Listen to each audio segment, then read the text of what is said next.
Old ট্রাফোর্ডে Manchester ইউনাইটেডকে হারিয়ে আসলো Arsenal. সেই সাথে ইংলিশ প্রিমিয়ার লিগের শিরোপার লড়াইটা শেষ দিনে নিয়ে গেল গানাররা।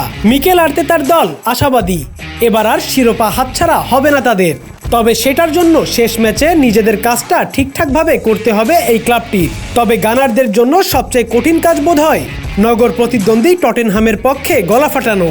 আপাতত সব শত্রুতা ভুলে স্পার্সের জন্য সমর্থন থাকছে আর্সেনালের তরফ থেকে। একমাত্র ওয়ালটন এসি দিচ্ছে 1 বছরের রিপ্লেসমেন্ট গ্যারান্টি এবং কম্প্রেসারের 10 বছরের গ্যারান্টি। তাই তো ম্যাচ শেষে কাই হ্যাভার্টজ বলেই বসলেন, পরের ম্যাচে তিনি টটেনহ্যামের সবচেয়ে বড় সমর্থক হতে যাচ্ছেন, কারণ ম্যানচেস্টার সিটিকে আটকানোর সামর্থ্য শুধু তাদেরই আছে। তার চেয়ে বড় কথা, জয়টা টটেনহ্যামের জন্য গুরুত্বপূর্ণ। চ্যাম্পিয়ন্স লিগে জায়গা করে নিতে শেষ 2 ম্যাচে জয়ের কোনো বিকল্প নেই স্পার্সদের। সেই সাথে তাকিয়ে থাকতে হবে অ্যাস্টন ভিলার দিকে। ইউনাইটেডের বিপক্ষে জয় দিয়ে 86 পয়েন্ট নিয়ে আবারও শীর্ষে উঠেছে আর্সেনাল। তবে এক ম্যাচ বেশি হাতে আছে ম্যানচেস্টার সিটির। সেই একটা ম্যাচই হয়তো গড়ে দিতে পারে শিরোপার ভাগ্য।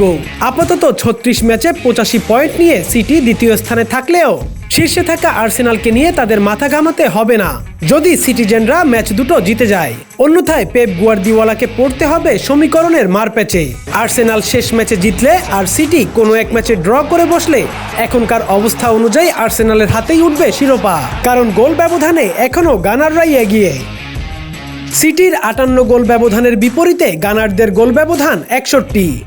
অ্যাস্টন ভিলা ও টটেনহ্যামের সামনে আছে 2টি করে ম্যাচ। 4 পয়েন্ট এগিয়ে 1 পা চ্যাম্পিয়ন্স লিগে দিয়েই রেখেছে ভিলা। তাই টটেনহ্যামের জন্য রাস্তাটা কঠিন, কারণ তাদের সামনে রয়েছে ম্যানচেস্টার সিটি, আর ভিলার সামনে বাধা হয়ে আছে লিভারপুল।